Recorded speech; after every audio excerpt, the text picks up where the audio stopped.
Hey guys, this is Peta Bussey, Grant Chancellor Madison, and Mike Seifert, joined today by Tim Herron and Steve Fisher. Today we are going to talk about the truth behind the glamorous life of being a traveling firearms instructor. Welcome to 180 Firearms Training Podcast.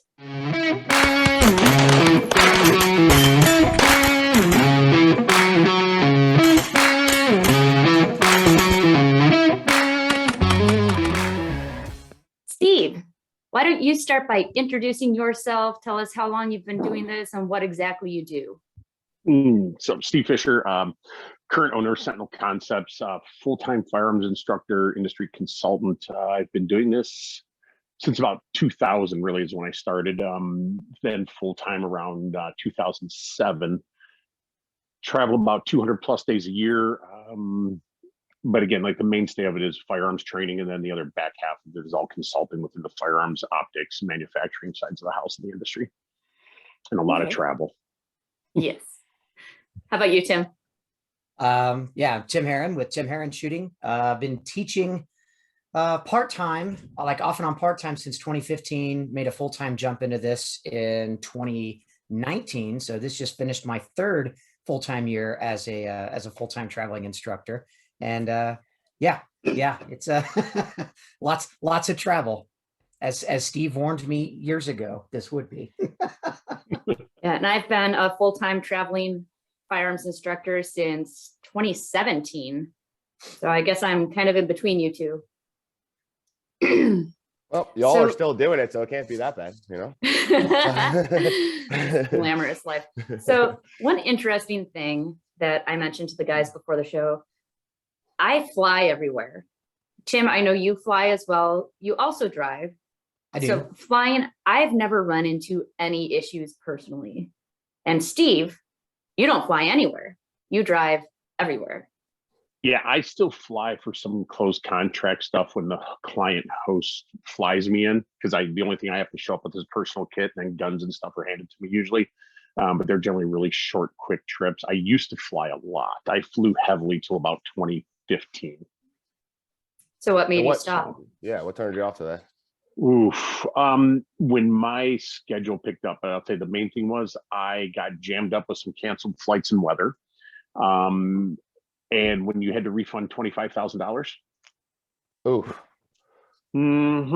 That's literally a lot, right? So two canceled flights due to some weather shifts, mechanical issues at that time, and then you're stuck. And then you've got students that are stuck, and you've got students that have been paying for this for months, taking time off work, setting up their travel schedule, their life schedule at home, everything else, and then you're like, yeah, man, I'm stuck in an airport right now, and there's nothing I can do about it, and there's not one rental car left, and I am done. And when you fork over that kind of change, you go, I will be there no matter what, of my own accord. And you also provide firearms. You travel with a lot of firearms to provide for the students. Well, and targets too, like steel for rifle stuff. A little hard to put that stuff on a plane. Yeah, it's hard, the logistics of it, depending on where you go, because as you know, Tim and Keith, you guys, like certain ranges will only have certain equipment, right? So it's one thing, it's easy to show up and have, a bunch of USPSA targets, some paper, whatever, along those lines. But when you need steel, right, you need a lot of steel support, and certain ranges and hosts don't have that. You're like, cool, you've got steel, but it's pistol rated, it's not rifle rated. We're doing a big carbine block for a week or whatever it may be. And then you're like, yeah, this isn't going to work out very well. How about you, Tim?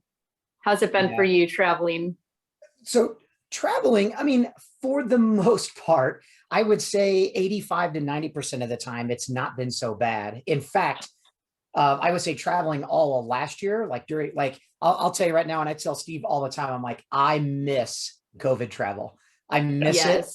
I miss it. So I love being able to walk into almost an empty airport 10 minutes before a flight, get checked in, walk to the gate, get on the plane, and be one of 10 people on the flight. I kind of despise it now as we've gotten all the way back to kind of normal as far as in air travel, with super congested airports and things like that. And there have been a lot of logistical nightmares for airlines, which has made it a bit tough for me this year. But I mean, for the most part too, I also I'm never going to be that instructor that travels in by flight and wants to fly in like day of a class and then leave day not, night of, like day two. I always give myself ample travel time so that if I do get stuck at an airport or have a weather restriction or something like that, I can like on the, kind of on the fly, so to speak, I can make other arrangements if I've needed to. But I mean, I also primarily being a pistol instructor, it's a little easier. Like Steve said, it's much easier for me to be able to fly because I'm relying on most ranges that I work with to basically, if you've got paper, like I can totally do without steel. I've had to make concessions where maybe I don't even have like poppers or swingers or any sort of activators or things like that for a class. And that just happens to be a block that, well, you know what, we're just not going to put that in there because, I can work around whatever restrictions. But I will say, like, I have been driving more and more, primarily, especially if they're classes that are, say, 10 hours to 8-hour drive time. 10 hours is kind of my cut. If it's over a 10-hour drive, I'd rather just get on a plane and fly there. So, but the reason I do a lot of flights, and Steve and I have had like super lengthy midnight discussions on this too, and he laughs at me all the time. But the simple fact of the matter is, and Keita, you know what it's like. I mean, you've got a daughter, a family at home. So, fortunately, like she's old enough like to hang out like on the weekends herself. She's almost 17, but still like being gone for like a week or 2 weeks at a time and doing kind of what Steve does, which eventually I probably will, and kind of do the whole like grand tour of the United States kind of thing and be gone, like basically, Steve, I know you like pack up your truck for like, 3 weeks to a month, and then you've got a certain agenda of places that you go, and being able to do that maybe later down the road is something I would look more into, as air travel kind of becomes a pain in the butt. But for the most part, like how everything works for me now, I like to be able to get there. I like to be able to, settle in, teach, and then get back home and actually spend, 2 or 3 days at home when I can, so. Yeah, no, that's interesting. So before you actually came on, we were talking about a little bit. I mean, I've heard that you've had like airlines lose your gun before and stuff like that. I was just kind of wondering like what the process is with that. Yeah. Like to get one of those back, like whose fault is that? I've had guns. I know Steve has probably had his guns lost. I know Keita, I believe you've had your guns lost yet, haven't you? Or Never. No? Never? Wow. So I've had my guns lost 3 times, and all three times were with Delta Airlines, which is why other industry, professionals are like, Delta Airlines is the best. And I'm like, no, they're not. But I primarily fly Southwest. A lot of people call like peasant air. But one thing about Southwest is they are the most like 2A friendly as far as for traveling and things like that. They typically service just about every location that I go to, with the exception of, 5 or 6. Their check-in process is easy, and I have yet, and let me find the biggest piece of wood I possibly can to knock on, they have yet to ever lose my bags. I've had issues with bags not making the same flights, because airline logistics are different with like American Airlines or United, but Delta has like blatantly just lost my bags. And my bags, of course, include like my range gear, first aid equipment, targetry that I bring to classes, as well as, my firearms. And there's nothing like showing up in like Anchorage, Alaska, ready to teach a class and having to teach all of day one with your class with either somebody's borrowed gear or standing there like the idiot that I am with no gear and being the teacher and having to use, somebody else's gun out of their holster to make demos because I'm waiting on Delta Airlines to send just to send somebody by car to come bring my stuff to me. So yeah, it's that those kind of things always make you nervous. And Steve laughs at me when I run into those kind of problems every once in a while. He's like, "That's why I drive." I'm like, "I know," but but Alaska would be a tough 10-hour drive. limit. Honestly, 10-hour limit. Those that's about issues, it. though, are honestly very few and far between. And like I said, I mean, I've got an airline that I stick with, and that's the number one thing I could give other instructors or other travel, like people that travel a lot, frequently for like even matches and things, is find an airline that you like and basically give them all of your like give them all of your time and effort. So get the credit card where you get the Sky Miles for right. sure. Sky Miles free checked bags. Absolutely. Free lounge access. Are great. But the other thing is too, is like, especially like me, like flying in and out of Albuquerque all the time. And I'm sure Keita's the same way, you fly out of probably MSP, right? Yeah. Yeah. So, I mean, you get to a point where like Albuquerque's a smaller international airport, very small, right? Mhm. But like, I know all of the ticketing agents there. So being able to walk right up to the gate and have people like just know me by name because I'm there in and out twice a week, like if I've got issues, I have people, I know how to go to those people and get issues resolved or get questions answered. So, I mean, it goes a long way. So yeah, I mean, the Southwest people have been awesome. They're also probably the primary carrier out of the Southwest, here for me in New Mexico. So that's why I patronize them more than any other airline, but they're also the ones to screw up the least amount. So I've also made friends with the guys from TSA who are in charge of firearms. that's a huge deal too, right? We've got a TSA agent out here. His name's Ernie. And anytime he'll just get a call, from Southwest, like, Tim Herron's got a black Pelican case, and that guy might come out. Sometimes he's asked for a key. Most of the times he doesn't. He'll just go out and give me the thumbs up and be like, see ya, like get to your gate.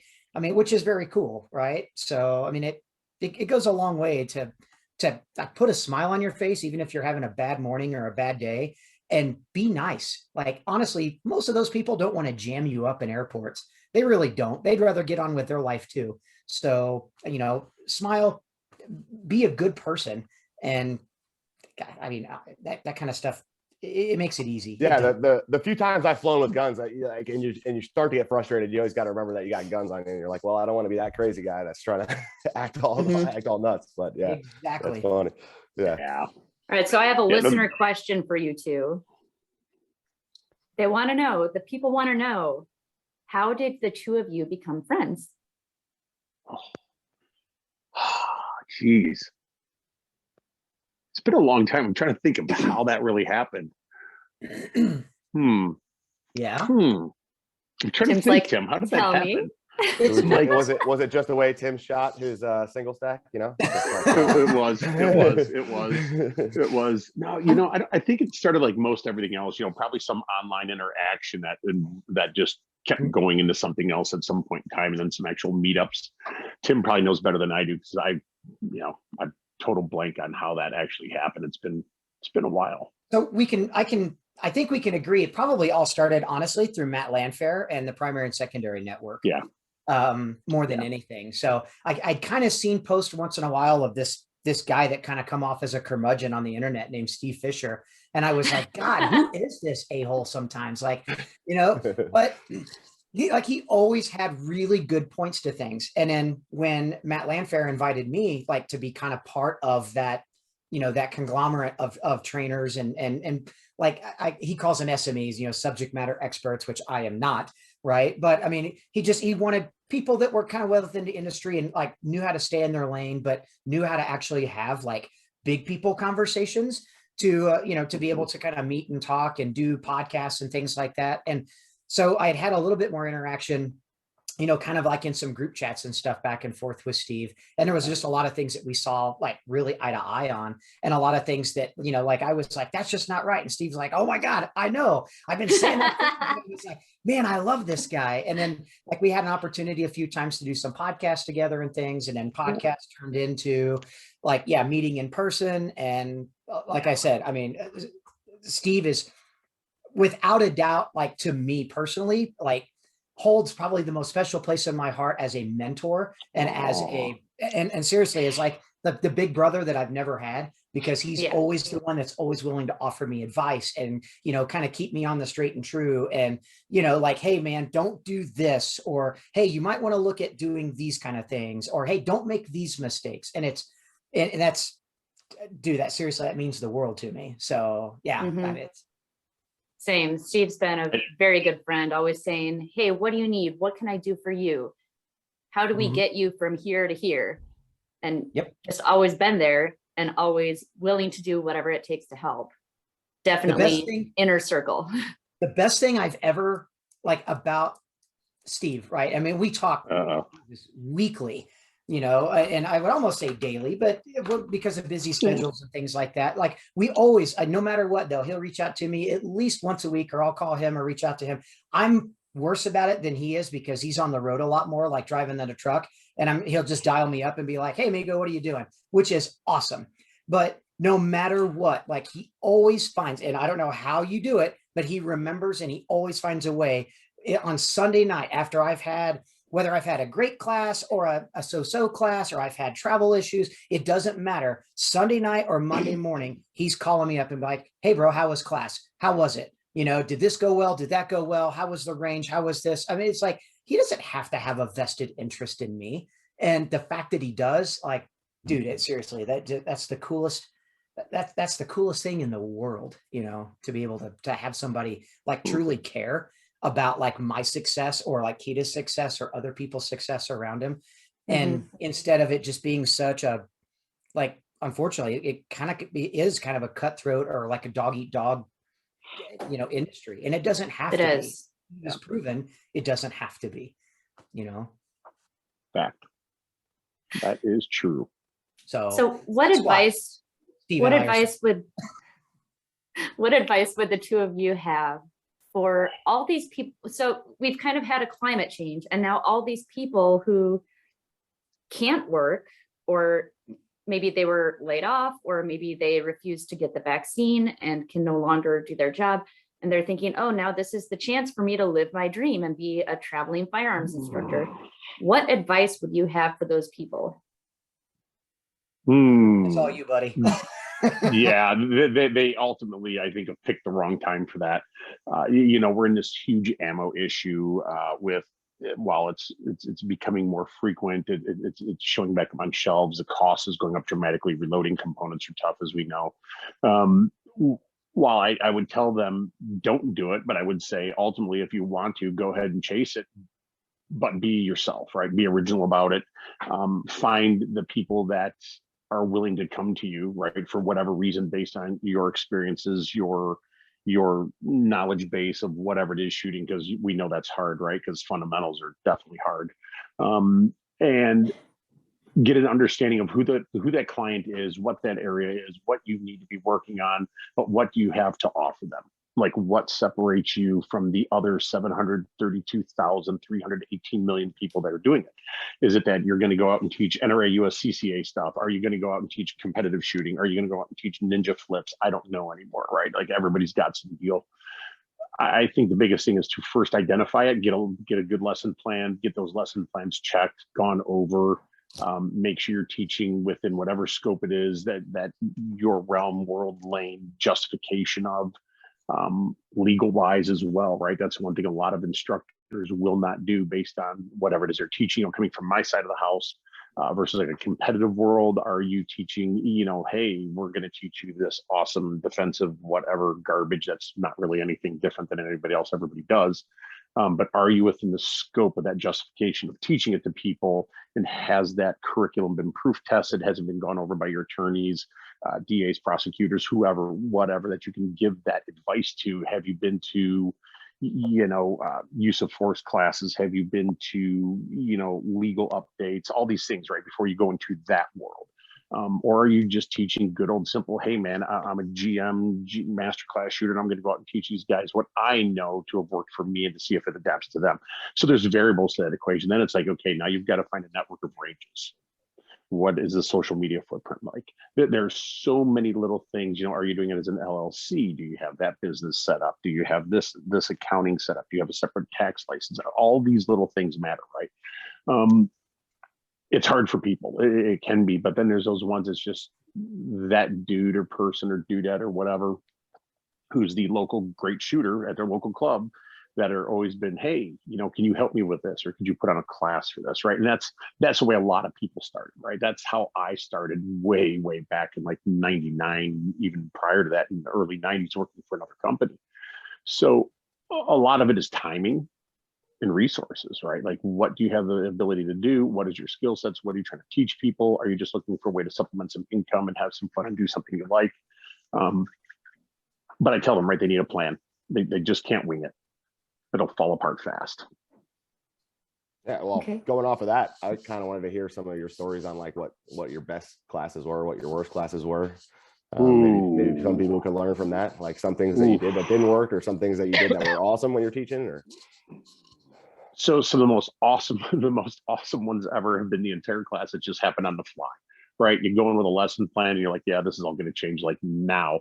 And it's like you create some new exercise or drill, which is nothing different than anything else you've already been doing, but you've added some different movements, some different things in. You're like, man, this is great. And you're sitting there at the hotel at night going, man, I wish I could remember what I did because that went pretty awesome. The flow was great. Yes. And I should have took some notes. Oh And my God, it's happened to me now a lot. yes, It's right, the right. worst. It's the best and the worst. Yeah, You really so you're have to sitting be there now. fluid as an Yes, instructor. right. You do. You have to have like some of the worst stuff you run into obviously is weather, right? Everybody's like, oh, there's no such thing as bad weather, just bad clothing. Well, no, there is such thing as bad clothing for a lot of students who don't do this all the time, right? I live in this stuff like constantly, so I have the clothing. I tell people I'm fine. I'm sorry about your bad luck. But a lot of it's like it's either been really bad weather, and a lot of instructors don't have a good weather plan, right? Like I've run into everything where I was teaching on a 3 or 4 day program where I started out with 60-degree weather, and then 2 days later I wake up and there's 4 inches of snow on the ground. Like you're like, well, that just changed everything kind of drastically, didn't it? You know, so you're like, okay, so weather plan change, severe weather, right? Lightning. I don't care about rain. Once the electricity starts getting in and getting close, and I got to take people inside, I've got to have a good classroom area or something that I can do dry fire with them. So I have to have a dry fire plan. So great. Hey man, we're going to work a lot of manipulation drills. We're going to work some dry fire exercises. Maybe this is what your dry fire practice should look like. I don't know, right? So adding those elements in, but some of the worst stuff is it's generally as a human, you have an off day. Right. You have an off day. You have those days, and you know, for me, it could be rough because I've been on the road for 35, 40 days on a stretch, and I'm beat up. I'm tired. I'm angry at the world for whatever reason. I don't know. Why am I still here doing this right now? But I'm doing it because the students are there and that matters. But you can have an off day just like everybody else. And when that reflects back and the students see it and observe it, you have to kind of get that pause, hard reset, lunch break, get yourself together, and then you got to come back 3 times stronger, right, on the second half of the class and come in as a whole new person, right? So there's a lot of those little things, but it could be. I've had some of those classes where it's been weather, right, where it's made everybody go, oh, and then you're like, you know what, you need to amp this up a little bit. You need to get them moving more. You need to make it a little bit more fun or a little bit more engaging and a little bit more joking to get their spirits up.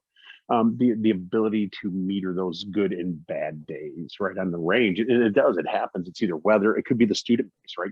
We've all had those students at some point in time. We're like, you are the most dead group of people I've ever seen in my life. There's no interaction, there's no engagement. They're just here to be here, or they've been told that they have to be here. But I think the worst really is weather, right? It's the weather frequencies and the weather changes. Those have been some of the worst, right? It could go, like I said, from 80 all of a sudden to thunderstorms, and the targets are blowing over, and you've got to do a hard pause in the class. You're looking for tires and blocks and whatever you can put on target stands. You're taping targets to the sticks, plus staples and staple guns, putting trash bags over things. I mean, you've had those that nightmare class, right? You go, oh, this is horrible. But I think the best classes really is when you see all the light bulbs. Like it's just a constant stream of light bulbs, and you're like page 7, let's get rid of that and go right to page 14 because they're kind of in that zone right now. So let's keep moving them up a little bit harder, a little faster, a little bit more aggressive.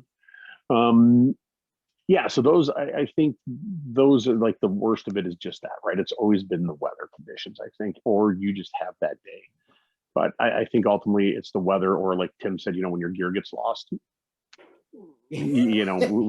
I've experienced that once, and I'm like, hey bro, I'm gonna need to borrow that. You got another rifle? Cool, give me that thing. So I'm just gonna take your carbine and shoot it today. That's been cool. I've also been to ranges though too, where like the range host is like, oh man, yes, we've got everything you need. And then you get there and you realize like they're lucky if they've got dirt piled up high enough to keep bullets, like within the same like 6 foot high confines, right? And you're like, oh darn, like what am I going to do now? And I've been to like world renowned ranges, right? And we're talking like state and county owned, like really kick-ass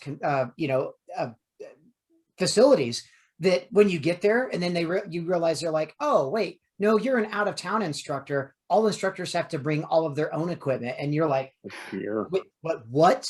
You know, and so, yeah, Nice. Friday afternoon, I'm making a trip to Home Depot in the rental car, and I'm Mhm. I'm putting things like T-post and snow fence and, Yeah. you know, like cold lumber section, you know, buying, you know, Mhm. target sticks and things that I need to make a class that could have been or should have been an absolute nightmare. And honestly, I've had some of the most successful classes from where I've had to literally like think on the fly. And you Mhm. know, I've come back from classes like that, and I've had a conversation with Steve. Steve's like, now you get it, right? This is why Mhm. you Yeah. don't make an action plan always set in stone. You've got to remain fluid as possible because Mhm. you never know when that stuff's going to happen. And yeah, it happens quite often. Or I had you're that range. expecting all that stuff to be there, yet the only person in the club that has the key to the Connex box to open up and access that equipment happens to be on vacation, and now you can't. Been there, done that multitudes of times. So yeah, it I, happens. I had a range. I had a range that literally all the target stands were pallets. Mm. They were pallets set up with some broken 1x2s in it, so set them up right. You're shooting like into the ground rounds, or skipping into the next county kind of thing. Yes. Yeah, I had one of those.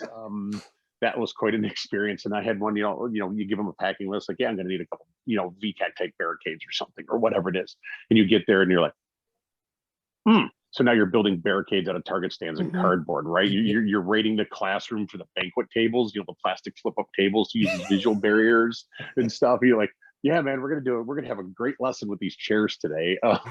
Yep. Yep, I've Yeah, had to yeah, build see that. walls, build target stands. I've had to even build basically a catwalk.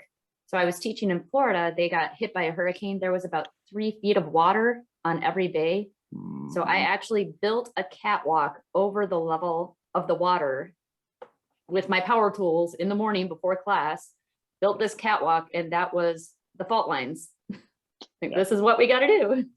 Otherwise, Yeah. there was no way they can go and shoot in 3-4 feet of water. Yeah. Yeah. No, I've seen that one. Yeah, it's usually something like that. Totally. It's like I try to block those things out. Yeah, the range, right? Range, equipment, gear, the host feed you the world, and you get there and you go, it's And in it a dude's doesn't matter backyard. how much preparation you give the range host. Mhm. Like I've written a 6 to 8 page like class organizer's guide, right? And it literally answers like every frequently asked question that I ever have gotten or received from, and it's ever changing, right? It's ever evolving. Mhm. But it's like everything of like how to host, the range requirements, what I'm looking for, minimal equipment needed, like preferred equipment list needed, and all this thing. And I can't tell you how many times I've encouraged people, like, please read this. It's not just for my health. I'm giving you this. This is for you to be able to ensure the success of a class once I get there. And then you're like, oh yeah, I read it. I've got all that stuff. And then you get there and realize you don't have anything. Or they're like, well, there's only 10 students, so I only need 10 target stands, right? And I'm like, oh, wait, no, what? So and again, you learn to improvise and adapt. So what I got out of that then is basically that the range is asking you guys to come to their range, and they're telling you that you have stuff. It's not like you are say, hey, I want to run a class out here, and then you contact a range and say, this is what I want to do. They're asking you to come out. A lot of time, yeah, and that's primarily how we as instructors kind of get invited to places. Is generally somebody has an interest, right? Whether it be a range, whether it be even just a particular individual. Sometimes it might be a USPSA club or an agency or a department or something like that shows interest, and then they'll reach out and either email or text message or phone call or whatever to us and say, hey, we'd love to have you out for a class. Okay, great. And I'm sure, and I can't speak for everybody here, but I'm hoping I can. When we say, okay, first of all, where are you located? What dates are you looking to put something together? What class are you interested in, right? If we offer a multitude of different classes, are you interested in a 1-day class or a 2-day class? What are your range restrictions? Like, what am I looking at when I get there? And then do you have, X amount of equipment? Like, can you handle 12 people on the line or 20 people on the line or 5 people on the line? Like, what kind of restrictions do you have? What am I working with here? A lot of times I do some background checks on things. So I always ask them, where's the location of the range? And I want a specific name of the range and address. And so Mhm. even while we might be text messaging or emailing back and forth, I'm Google mapping and Google searching, like, Yeah. where is this place? Mhm. What kind of, what kind of facility is this? Are they going to have things that I know or don't know? Is it a club? Like if it's a USPSA club or something like that, is it a club that I've heard of before? Do I happen to know any members that I could reach out and kind of do some background check on, like, hey man, how is this facility overall? How is the club director? How is this person as a host? Right. But then like kind of once you kind of quote unquote like sign on the dotted line, yep, I'm coming March 22nd, right, to come to your facility. Please ensure that we've got X amount of equipment, right? And then we got to figure out like who's doing, like on the hosting side, like who's handling registration. Is it going to be the club? Is it going to be you as an individual? Do you want me to handle that stuff? Who's handling payments? Is this going to be cash only? Is this going to be, do you need somebody to handle credit cards or online payments? Or, I mean, there's a lot of things that a lot of people think is they find extremely glamorous. Like, oh my God, Steve and Keita and Tim just get to travel the country and teach people how to shoot. And it's like, dude, the 2 days or 4 days or 6 days that I'm on the road teaching a class is like, it's the freaking vacation for the weeks and weeks and months of like admin work that Planning. I've done here at the computer, or answering phone calls or handling insurance requirements or policy stuff to ensure that a class is successful and kind of goes, it kind of goes without a hitch. That is all of the work. So That's interesting though, because then I'm home, I'm not just home, I'm home working. that's interesting though, because then if a club is promising you that they got all this steel and all this kind of stuff, and then they don't have that when you arrive, that's kind of a bad look on you. It doesn't really, like it's exactly, it never is a reflection on the range. It's always a reflection of the instructor and their class curriculum. No, I make sure. I make sure. That doesn't seem I make sure. Oh no, I make sure because I tell them I'm like, so look, we were going to do this and this, but the host told me we had this and this, and I didn't even bring anything, so that's on them. I am going to give you the best class possible, but the host ultimately screwed us, so that's on them. So any of your complaints can go to them. Yeah. So because I have a chain of emails and text messages and everything else leading up to that, telling me, oh no, we've got steel, we've got this, we've got that, and then I go, remember this? Like, no. So like, don't be surprised if this gets on you. And if there's a bad AAR or something comes up about it online, I'm gonna be like, here, talk to the host. Here's his contact info. Here's what they told me. Ultimately, like my side of the house on this, we have a network of instructors, right? There's, this primary group of trainers, teachers, whatever you call them, that's within my circle. We're pretty much all friends, right? We all know each other. We all teach at predominantly the same ranges across the country, because we'll flip that information to each other, like, hey man, this is a great range, you should go there, good student base, just like you guys do. Absolutely. But we're able to call on those dudes, like, hey man, so you were at Bill's range, you were at Mead Hall, right? So hey man, like how was that facility? Like, dude, top notch, first class, this all the way. The host goes out of his way for everything. He makes great beef brisket, beef short ribs, whatever it is. The dogs are great, what have you. But we have that ability, right? So it's always good for those instructors to reach out to other trainers, even if they don't know them or they just know them on the periphery. Most of them are willing to help and give that information, especially because we know it goes into it. Like, hey man, reach out to us. We can probably, if we haven't been there, we probably know somebody who has been there.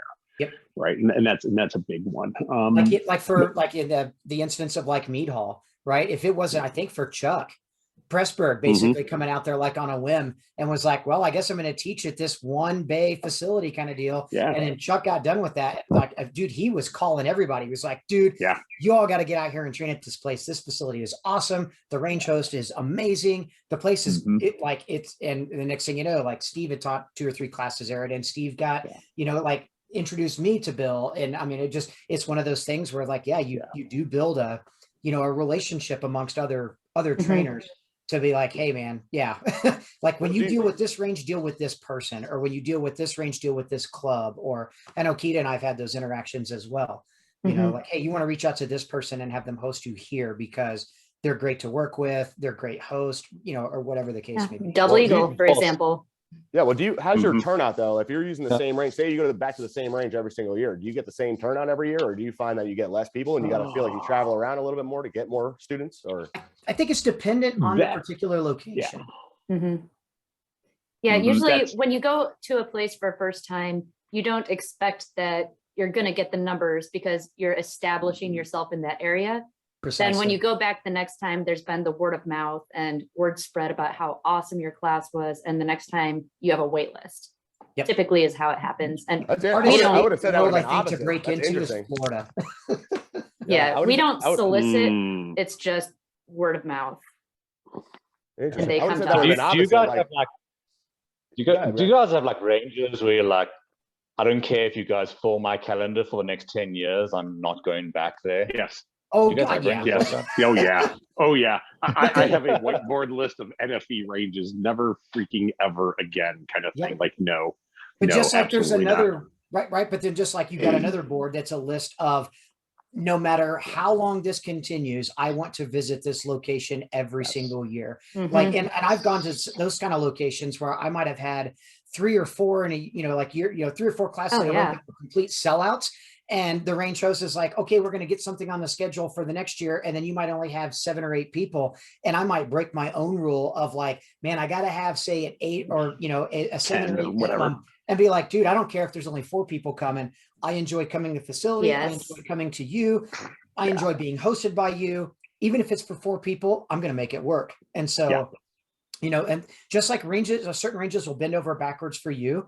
We as instructors will bend over backwards for ranges that bend Because over the next backwards trip for that us. could change. Like the next trip that could absolutely change, right? So you always want to keep in those good graces. Yep. Somebody brought it up, and all the congestion there was like, going to specific places. Like there are also those ranges or those hosts that will book too many people on top of each other. Like within 30, 45 days, right? There's 5 dudes in teaching within like 60 days. You're like, bro, you're giving us like 2 weeks between each other.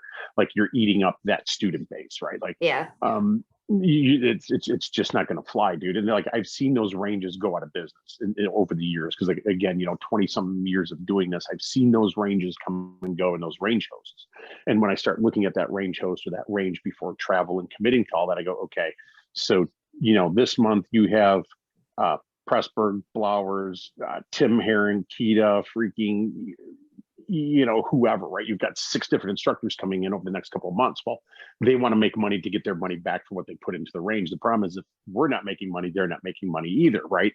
And that's always a big one. It's like certain states are like that. They're so flooded. Florida.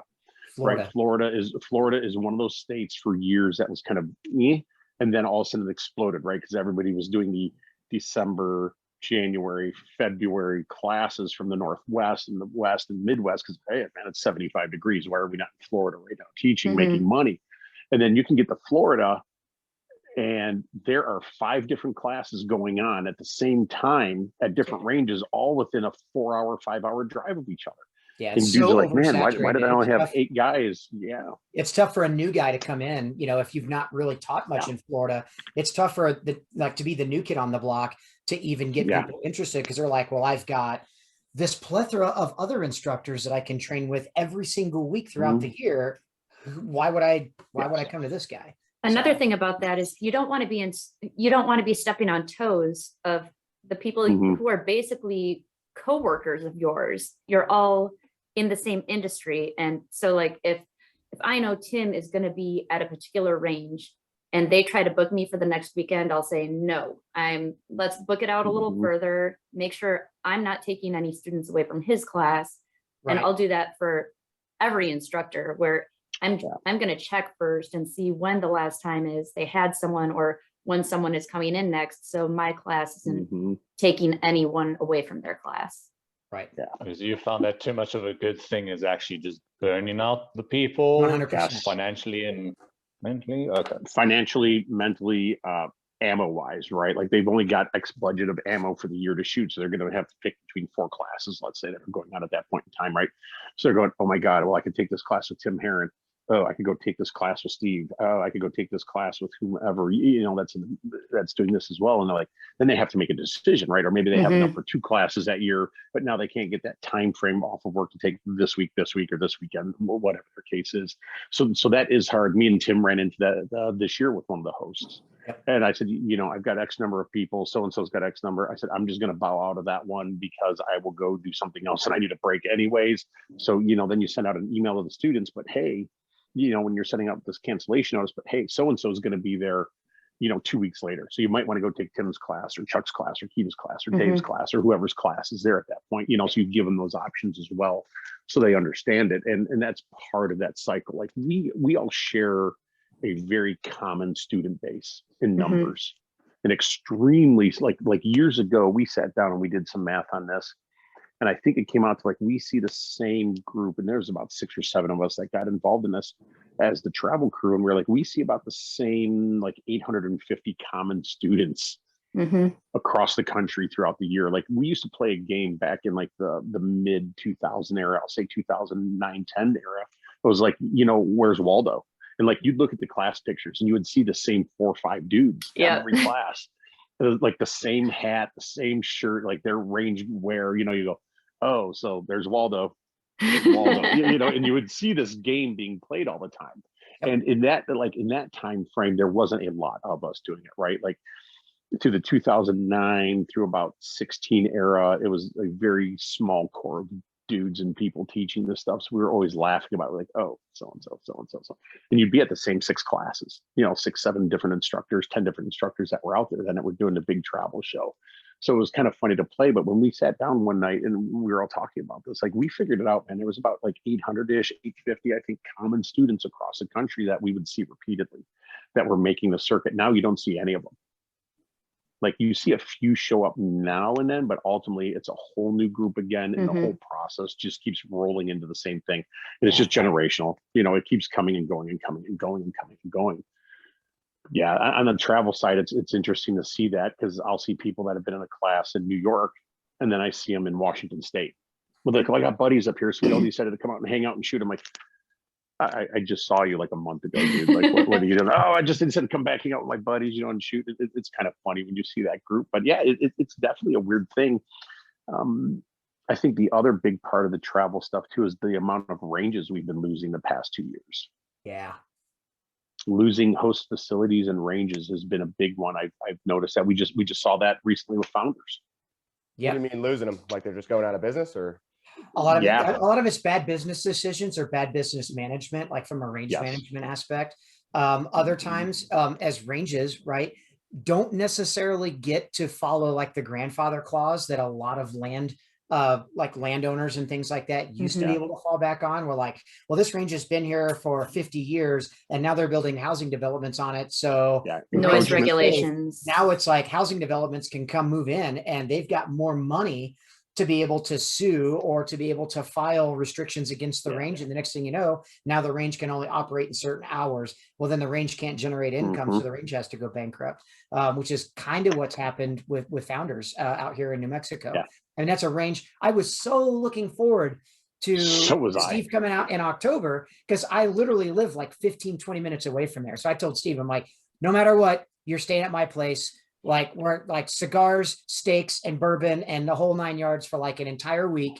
And yeah, then we got the horrific news that, Founders was filed for bankruptcy, had some new owners or some new investors want to come in and purchase them. They started making range improvements, yet they hadn't even closed on the property yet. And then the sellers and the new buyers, I guess, had some disagreements about things. And in like hour 11 of like ready to close this deal, fell apart. The whole deal fell apart.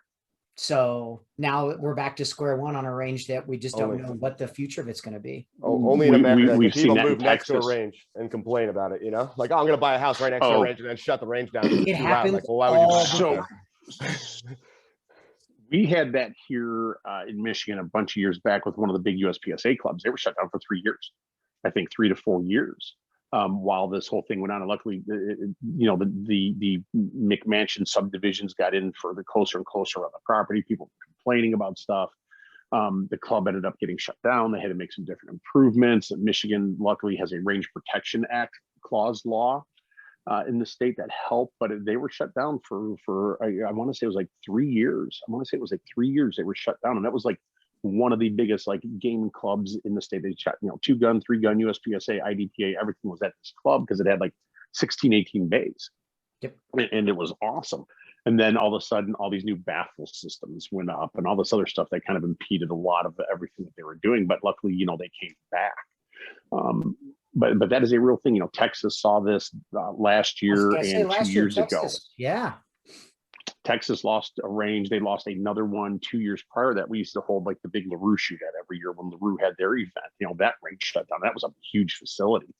And it was in the middle of nowhere, like it was no place, and all of a sudden, poof, this is gone. And we're seeing that still, and it's hard, right? It is, and you lose some good clubs, some good host facilities.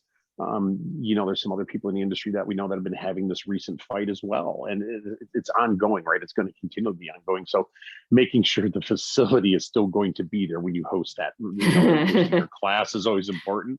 Because we just saw that, we're booking classes for 2022. We're all looking forward to it. There's about 4 or 5 of us that we're going to be teaching there, and all of a sudden, poof, that's gone. So now this block opens up on our schedule, right? You're like, oh boy, now I got to start going back to the Rolodex again. Let's call some more people, Right. or put out a thing like, hey, we have these open dates. So that creates more logistic nightmare and more homework. That's Another thing, we were talking about how we instructors communicate with one another.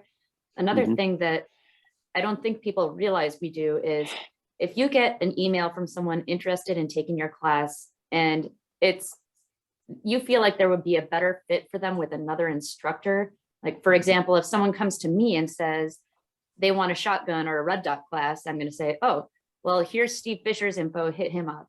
Or if they come to me and they just need fundamentals, well, I do movement training, so those fundamentals have to be down before you come to me. So then I'll say, well, here's Tim Herron, hit him up. He's a really good instructor. Or if I have a female come in and say she's had bad experiences in the past with male instructors and she needs fundamentals training, I definitely will send her to Tim because he's just like a relatable, really nice guy. I'm going to make everybody in the class feel totally comfortable. Hear that, ladies? I work good with the ladies. And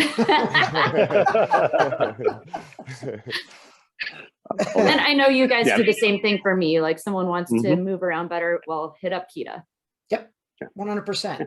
So, I mean, I even touch on that, like in my classes, like my day 2, right? We get into some dynamics of movement and things like that. And there's a lot of it, again, I name drop. If there's something or a concept or technique I've learned from somebody, I immediately bring it to the forefront. Like, hey, this is just a little taste of things that you could get, and this is what I picked up from Kita. This is what I work on, and this is what I do. However, if this is something that interests you more, because I only got this person for X amount of time, like go see her for, that class. If you really want to like expound on, the benefits of this type of thing, like movement, and solely movement-based type of things. And people are like, oh my God. I mean, it's weird that some people are almost like taken aback by the fact that instructors aren't out there to like chop each other's heads off. Right. It almost like Some goes are. for a loop more that Some they're are, like, yeah. wait a minute, what? Some are. You're right. Some are. I think it's some have surprising, though, egos yes, I that agree. are this big over nothing, but yeah. Anyways, I hate those people. Well, Grant, in the class that Grant took my class in South Africa, and who did I promote at that class? It was Tim. You told him he had to come here. And Steve. Yep. We talked about And bringing Steve. out Tim and Steve. Did we talk Herron, about Herron's been JJ trying to too? get me out. I would Yeah, I love think it to was come Jay. out to South Africa. It's just been really tough logistically, to be able to do so. Well, now we're not allowed to. Yeah, just with the current. Yeah, well, hey, we found the variants. Don't worry, we got it. Okay. I ain't afraid. I ain't scared. I just No. have to come there during hunting season. That's all. It's like Alaska. Like every time I want to go to Alaska, I'm like, is it hunting season? Like, I'm like, forget it. I'm not coming up there unless it's like in the fall and I can get a bear or moose tag or something else. And yeah, I'll shoot ducks. I don't care, but I have to get there during hunting season. Even going in like June or July though, man, when it's red season and the Upper Kenai and go fishing. Oh my God. That would work. You can literally cast out into the river and pull one out as fast as you can pull your fly back. Heck yes. Like I'm That's in. awesome. I love Alaska. Okay, well, I was born in guys, Alaska. if you come here, we'll find you something to shoot, hunt, or do something with. We'll figure it out. But just come here. That's the main thing.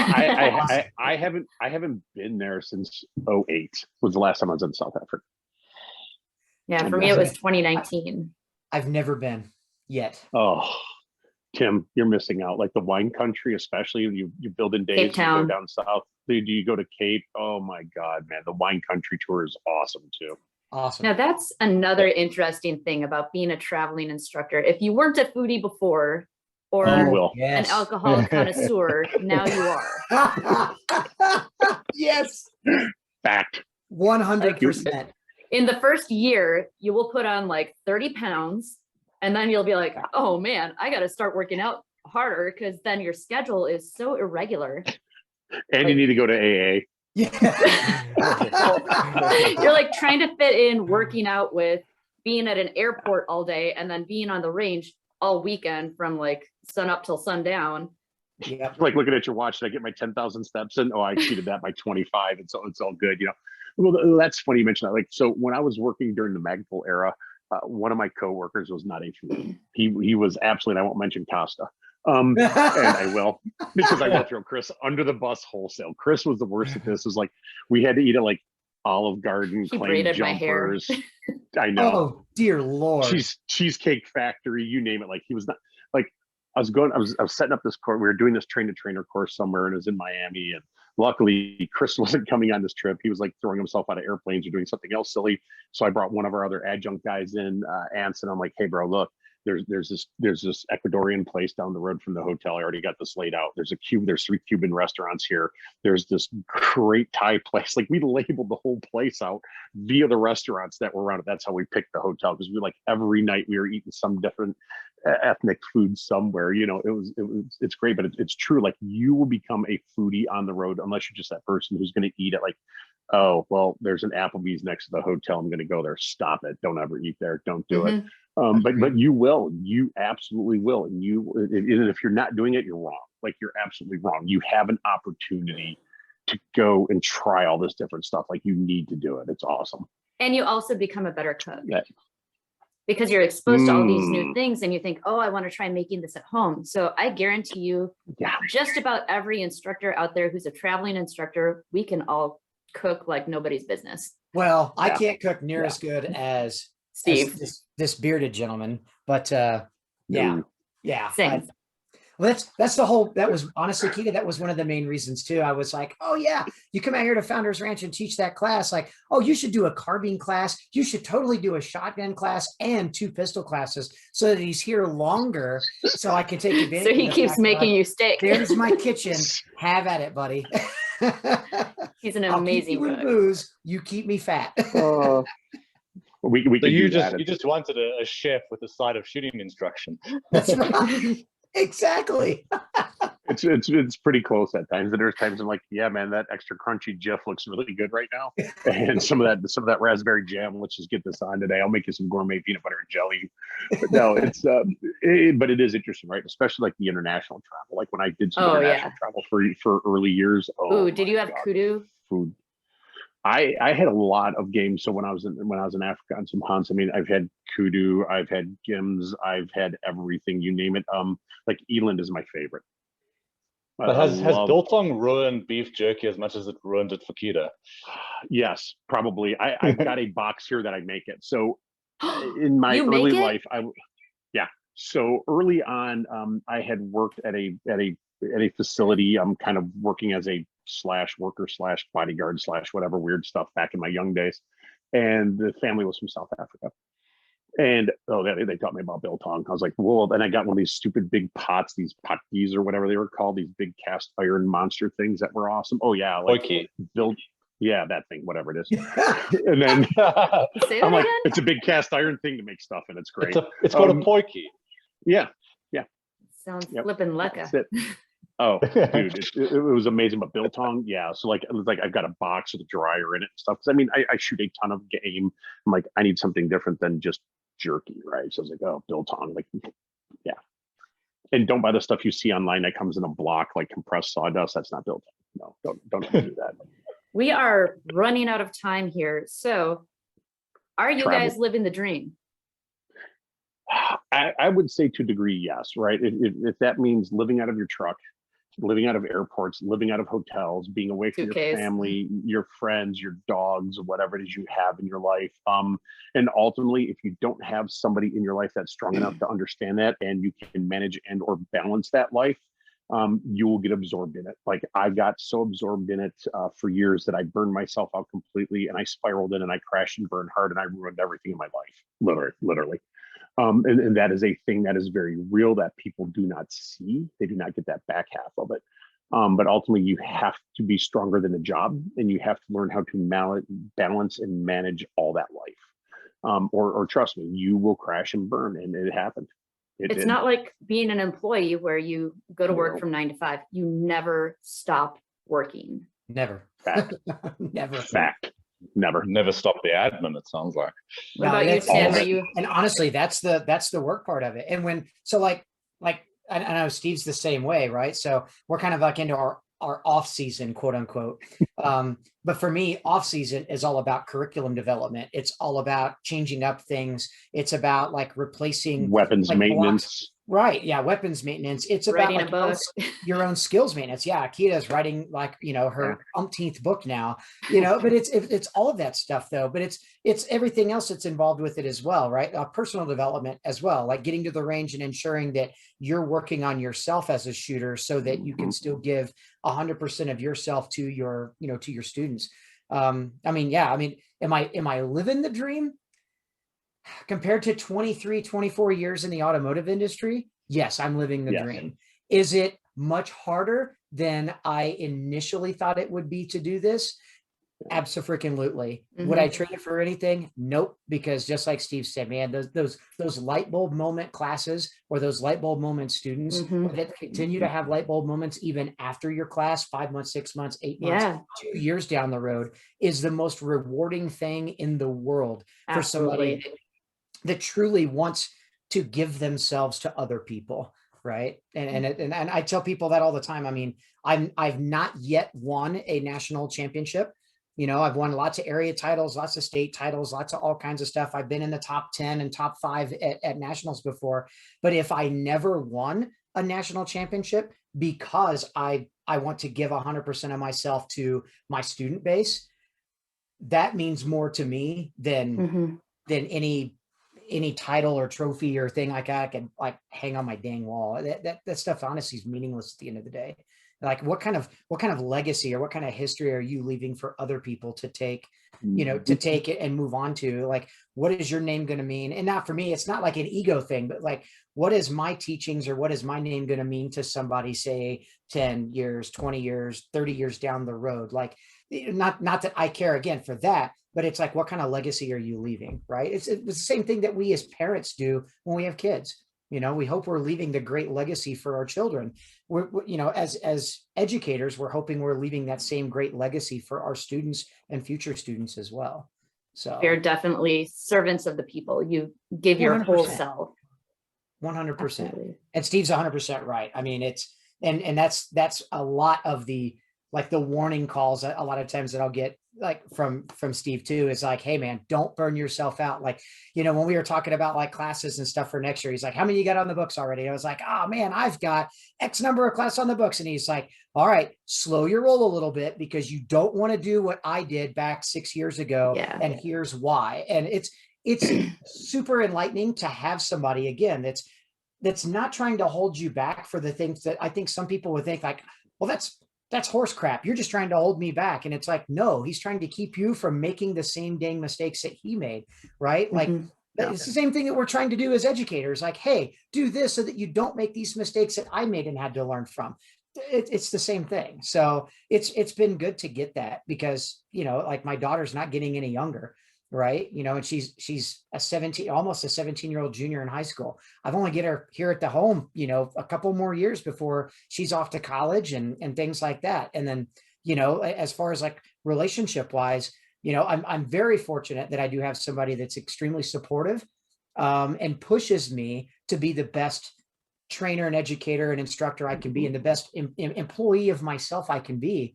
But at the same time, she's also pretty good at being able to kind of tug the reins a little bit and say, hey, don't stretch yourself too thin as well. And here's why. So, and that's important. I have a Like lot of Steve- respect for balance. Lorna. She's a very strong woman. Oh, yeah. Way stronger than me. All right. So Tim, tell us who your sponsors are. Oh my goodness. So for next year, as well as all of this year, the last few years, as well as next year, I'm carrying all of my current sponsors in. So Nighthawk Custom, who builds probably some of the finest 1911s in the world. Federal Premium Ammunition, for ammo. Hunter's HD Gold, Brian Conley with Hunter's HD Gold eyewear is like hands down one of my most favorite people too. Great human being. Targets USA and Red Hill Tactical. So yeah. How about you, Steve? Not as long as Tim's, I don't think.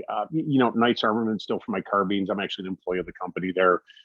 Nighthawk, again, been with them for 11, 12 odd years at least now. A great company, awesome gun builders, just good human beings. Who else? Agency Arms is another one. There's just a whole myriad of little, peripheral stuff that make it all worthwhile. That could go on and on. But, the main ones, Agency Arms, Nighthawk, Knight's Armament on that side of the house, some of the ammo stuff from Spark Munitions, Targets Online. Still wearing Rudy's because you love Nancy from Tough Products. Nancy from Tough has been awesome. They help out a lot. They deal with a lot of my soft goods and products. Again, stuff that I design and they sell and make. Just things that I go, I want this because this is what I've always wanted and nobody makes it. So they make She's great awesome stuff too. as well. Nancy's great at Tough. She does a bunch Love of her. patches, coins, stickers. If you need it, she's got it all for you, especially in this industry. People love swag. But yeah, and TA Targets, they've been great for my steel support. I've bought a lot of steel from them. They've given me a couple pieces of steel. Ultimately, I'm like, cool, the stuff works. I'm going to go buy another 15 pieces of whatever it is from them that I ultimately need for courses. Just great stuff, just great people all the way around. Mm-hmm. Mike, who you got? I got Da Vinci Machining. If you're in the market for a new PCC, check out DaVinciMachining.com. Their DG9 is the most reliable PCC on the market. Man, Awesome. that's what I got. Nice. Yeah, thank you guys so much for making the time, and Tim for you giving up a little bit of your daddy-daughter day. We appreciate you coming on. Yeah, That's honestly, okay. this flew by. This was awesome. It was great talking to you guys. It was nice meeting you. Tim, I've seen you before, but Steve, it was nice meeting you. As And, well. hopefully Nice when we guys. get out to Area 5, I'll see you out there. Excellent. Yeah, really nice meeting you guys and chatting with you. Hopefully we'll see you down here where you can shoot some animals and do some classes. That would be Yes. awesome. Great. Thanks, guys.